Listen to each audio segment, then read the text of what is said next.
निधि की शादी है लेकिन फिर भी वो उदास थी। तभी उसकी माँ सावित्री उससे पूछती है, क्या हुआ मेरी बच्ची, आज तेरे लिए इतनी खुशी का दिन है लेकिन फिर भी तू इतनी उदास है। माँ मुझे बहुत डर लग रहा है, हम लोग इतने गरीब हैं और जहाँ मेरी शादी हो रही है वो लोग इतने अमीर, मुझे तो बहुत डर लग रहा है माँ।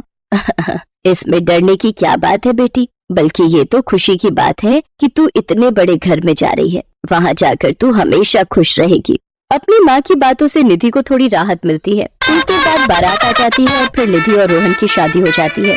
शादी के बाद निधि अपने ससुराल पहुँचती है, जहाँ पहुँचकर वो इतने बड़े घर को देखकर हैरान रह जाती है। तभी उसका पति रोहन अपनी माँ से कहता है, माँ मैं निधि को कमरा दिखा देता हूँ, आराम कर लेगी, शादी की रस्मों में इतना थक गई होगी ना।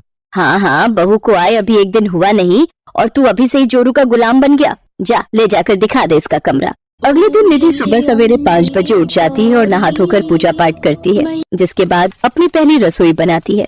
ससुराल के पहले दिन में अपनी पहली रसोई में निधि सबके लिए मटर पनीर, पूड़ी और हलवा बनाती है। सब बड़े ही खुश होकर खाते हैं। तभी उसकी सास उससे कहती है, बहू खाना अच्छा बना है।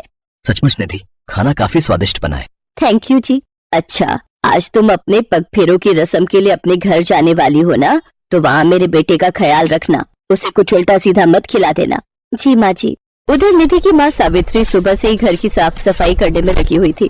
आखिरकार आज उसके घर का दामाद जो आने वाला था। अजी सुनिए, जल्दी कीजिए ना, मैं घर की सफाई कर लेती हूँ, आप तब तक बाजार से सामान ले आइए। अभी तो घर की साफ सफाई करनी है, खाना बनाना है, बेटी और दामाद आते ही होंगे। हाँ हाँ, तो इतना परेशान क्यों हो रही हो? अरे अपनी ही बेटी के पग फेरे की रस्म के लिए तो घर आ रही है, इसमें इतना बौखलाना किस बात का? वो इसलिए क्योंकि अब बेटी अकेली नहीं आ रही, उसके साथ इस घर का जमाई राजा भी आ रहा है। रोहन एक बड़े घर से था और शादी के बाद आज वो पहली बार अपने ससुराल आ रहा था। दामाद की खातिरदारी में कोई कमी न रह जाए, इस कारण सावित्री और दीनदयाल सुबह से ही तैयारियों में लगे हुए थे। सुनिए जी, आप बाजार जाकर नमकीन, बिस्कुट, कोल्ड ड्रिंक और मिठाई ले आइए। दामाद जी पहली बार हमारे यहाँ आ रहे हैं।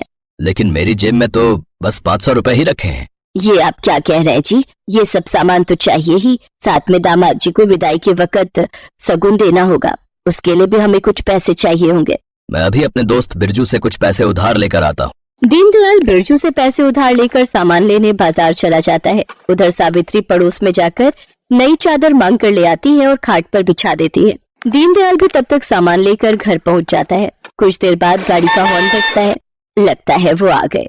सावित्री हाथ में पूजा की थाली लिए उनकी आरती उतारती है, साथ ही दोनों का तिलक करती है। रोहन अपने सास ससुर के पैर छूता है। आओ पधारो दामाद जी, ससुराल में आपके पहले दिन पर आपका स्वागत है। इसके बाद वो उसके सामने खाने की कई तरह के आइटम रख देते हैं। माँ, इतना सब खर्चा करने की आखिर क्या जरूरत थी? तू चुप कर, दामाद जी पहली बार यहाँ आए हैं। इसके बाद सावित्री लंच में छोले, गोभी और पूरी बनाकर अपने दामाद को खिलाती है। उसके बाद अपने दामाद को नई चादर बिछी खाट पर आराम करने के लिए भेज देती है। निधि दूसरे कमरे में अपने माता पिता से बातें करती। माँ, इतना सब खर्चा करने की क्या जरूरत थी? एक तो वैसे ही बाबा ने मेरी शादी के लिए कर्ज लिया हुआ है और ऊपर से ये सब खर्चा।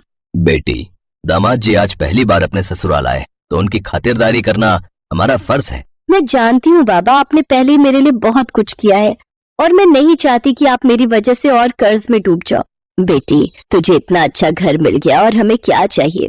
कुछ देर बाद रोहन सोकर जागता है तो सावित्री उसके लिए कॉफी और बिस्कुट लेकर आती है, जिन्हें खाकर कुछ देर बाद वो घर जाने की तैयारी करते हैं। फिर उसकी विदाई के समय अपने दामाद को तिलक लगाकर 1100 रुपए सगुन कार्ड में डालकर देती है और साथ ही गिफ्ट देती है।